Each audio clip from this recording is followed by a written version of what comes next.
Ton problème, c'est que tu commences ta journée sur Facebook, tu commences ta journée sur YouTube. Tu ne commences pas ta journée en méditant la Bible.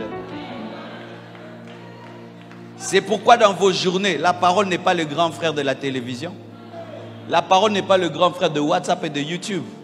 Quand la parole vient, elle l'a déjà trouvé. Tu as regardé WhatsApp, YouTube, des mauvaises nouvelles. Tu as déjà été avec plein de gens. Et après, maintenant, la parole vient. Elle devient le petit frère ou la petite sœur de ta télévision. Je savais que là, tu n'allais pas aimer. Des chrétiens qui se réveillent comme ça sur WhatsApp. Comment tu auras la force d'affronter la journée? Car au commencement, c'est la parole. Un chrétien se réveille en ouvrant la Bible, en écoutant la Bible. Tu es saturé de la parole, tu es saturé de Dieu. Et quand les événements, les circonstances viennent, elles te trouvent déjà vacciné. Le problème des chrétiens actuels, c'est que vous êtes tellement modernes que vous avez oublié de lire la Bible. Aujourd'hui, tu as lu combien de chapitres de la Bible? Tu viens de découvrir la Bible ici à l'église, vrai ou faux? Vous découvrez vos Bibles à l'église, vrai ou faux? S'il n'y avait pas d'église, vous ne lirez jamais la Bible, vrai ou faux? Mais sans église, vous mangez à la maison, vrai ou faux? Mais pour lire la Bible, il faut l'église. Mais pour manger, tu manges à la maison. Une année dans le Seigneur, tu n'as pas lu la Bible de Genèse, Apocalypse. Tu es un aventurier. Et aujourd'hui, avec les Bibles audio, tu peux entendre la Bible de Genèse, Apocalypse. Tu sais, tu prends un casque, tu branches et puis tu écoutes la Bible. Aujourd'hui, dans l'avion, j'ai écouté Exode. J'ai branché mon casque et puis j'ai mis ma Bible. Et j'écoutais Exode pendant tout l'avion. Tout l'avion, j'écoutais. Au lieu d'écouter la musique, j'écoute la Bible en audio. Donc j'ai écouté Exode. Mais malgré toute la technologie qui existe, tu es sur Novelas, tu regardes Champions League, tu regardes Jack Bowers et tout le reste. Mais la parole qui doit être au commencement n'est pas au commencement. C'est pourquoi tu as des journées gâtées. Tu as des journées... Tu commences des journées déjà tristes. Parce que sur WhatsApp, il y a des choses. Quelqu'un qui t'insulte dès le matin. Il te décourage dès le matin. Des tels chrétiens. Est-ce que vous méditez la Bible? Est-ce que vous maîtrisez la Bible? Est-ce que vous savez entendre la voix de Dieu dans les Écritures? Et quand je parle de méditer la Bible, ce n'est pas faire ce que certains font là. Ils font du fico fio. Vous connaissez fico fio? En lingala, c'est quand vous choisissez comme ça. Seigneur, parle-moi aujourd'hui. Mon fils, je ne t'abandonnerai pas tant que tu vivrais. Alléluia. Mais si la Bible dit que les âmes pudiques iront en enfer, ah non, c'est pas Dieu. Non, ça c'est pas Dieu. C'est pas Dieu. Ne t'en fais pas. Alléluia. On ne lit pas la Bible ainsi. On lit la Bible systématiquement. Tu dis, je vais commencer tout le Nouveau Testament, tu le finis. Tout l'Ancien Testament, tu le finis. Je vais recommencer 2 fois, 3 fois, 4 fois, 5 fois. Tu deviens plein de la parole. Et tu sais que quand tu es plein de quelque chose, si on appuie, ça sort.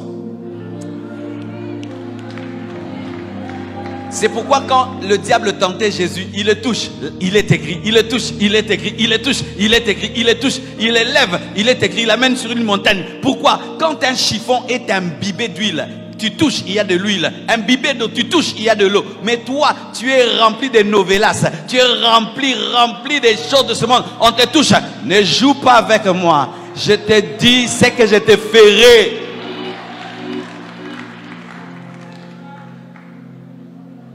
Pasteur, le diable m'a tué, je suis fini. Pourquoi? Vous ne lisez pas la Bible. Vous venez à l'église, mais vous ne lisez pas la Bible. C'est ça votre problème. Et ainsi, vous nous aidez à vous mentir. Car une église qui ne lit pas la Bible est mentable. Si ça se dit en français, mentable. Vous êtes disposé à ce qu'on vous mente. Pourquoi? Parce qu'un prédicateur peut sentir si vous lisez ou pas. Et il y a un esprit qu'un peuple qui lit la Bible dégage, ça t'empêche d'aller en dehors de la parole. Mais quand vous ne lisez pas, il y aura des choses qu'on vous prêchera qui ne sont pas écrites, mais vous direz Amen. Quand on te prêche, est-ce que tu vas vérifier à la maison ce qu'on t'a prêché? Lorsque vous écrivez pour que ça fasse cool fashion ou pour que vous puissiez aller méditer. Parce que certains, ils écrivent seulement pour faire cool dans les cultes. Mais il n'ira pas vérifier. Il fait beau, il fait genre, mais il ne vérifie pas. tu ne vérifies pas la parole, comment tu maîtriseras les Écritures et comment tu affronteras le diable? Et quel diable? Le diable enseignant. Donne-moi, moi je vais te parler. Il y a des niveaux de diable. Il y a le diable qui te tente, impudicité, tout le reste. Ce sont des démons connus. Mais il y a un diable qui prend la Bible, qui ouvre la Bible aussi, qui te révèle des mystères. Et que ça ressemble à la parole, mais ce n'est pas la parole. Mais tu dois être celui qui connaît la Bible pour déchiffrer que ça, ce n'est pas Dieu. Ah oui, c'est celui qui a créé des fausses doctrines, qui a fait que certains sont devenus des prophètes, des faux dieux, des faux ceci. Et tu vois des millions de personnes croire à un gourou. Tu te dis comment des hommes aussi intelligents ont cru. Pourquoi? Ils allaient à l'église, ils disaient Amen, mais ils ne lisaient jamais la parole. Est-ce que tu as la capacité de discuter avec quelqu'un qui est dans des fausses doctrines? Tu fouilles toujours. Et voici ton verset biblique, on discute. Mais toi, tu ne peux pas débattre la parole avec quelqu'un qui est dans des hérésies. Pourquoi? Tu ne lis pas la Bible. Tu es un chrétien sans Bible. Tu n'as même pas de Bible. Tu n'as pas de Bible. Tu as un beau téléphone, mais tu n'as pas de Bible. Tu as des belles chaussures, mais tu n'as pas de Bible. Et si même tu as la Bible, tu ne la lis pas. Ta Bible souffre de blessures intérieures. Et elle est très étonnée, c'est seulement dimanche que tu viens la prendre. Oui, des Bibles qui souffrent d'un esprit de rejet. D'un esprit de rejet. Au commencement était là. Même dans ta vie au commencement là, parole. Ajoutons, alléluia. Et la Bible dit, et la parole était avec Dieu. La vraie parole ne te sépare jamais de Dieu. Si tu veux écouter un enseignant, tu sais qu'il te sépare de Dieu, ce n'est pas la parole. La parole était avec Dieu. La parole amène toujours à aimer Dieu, à se sanctifier, à craindre Dieu, à adorer Dieu. Mais si tu commences à écouter un enseignement qui te sépare de Dieu, qui te sépare de la prière, qui te sépare de l'amour de Dieu, qui te sépare de Dieu, qui te sépare de la pureté, de la crainte de Dieu, ce n'est pas la parole. La parole est avec Dieu. La parole t'amène toujours vers Dieu. Comment je t'écoute? Depuis que je t'écoute, moi qui étais fidèle à ma femme, je commence à avoir l'envie de la tromper. Non, tu ne prêches pas la parole. C'est pourquoi arrêtez ces choses-là de vous promener dans les églises. Amen. Hein? Ne sois pas un coq spirituel. Le coq qui mange tout ce qui est graine. Mais toi, tu dois maîtriser, discerner ce que tu écoutes. Car si ce que tu écoutes te sépare de Dieu, ce n'est pas la parole. La vraie parole, quand tu l'entends, même si elle est dure, même si elle est compliquée, elle te pousse à aimer Dieu, elle te pousse à servir Dieu, elle te pousse vers Dieu. La parole était avec Dieu.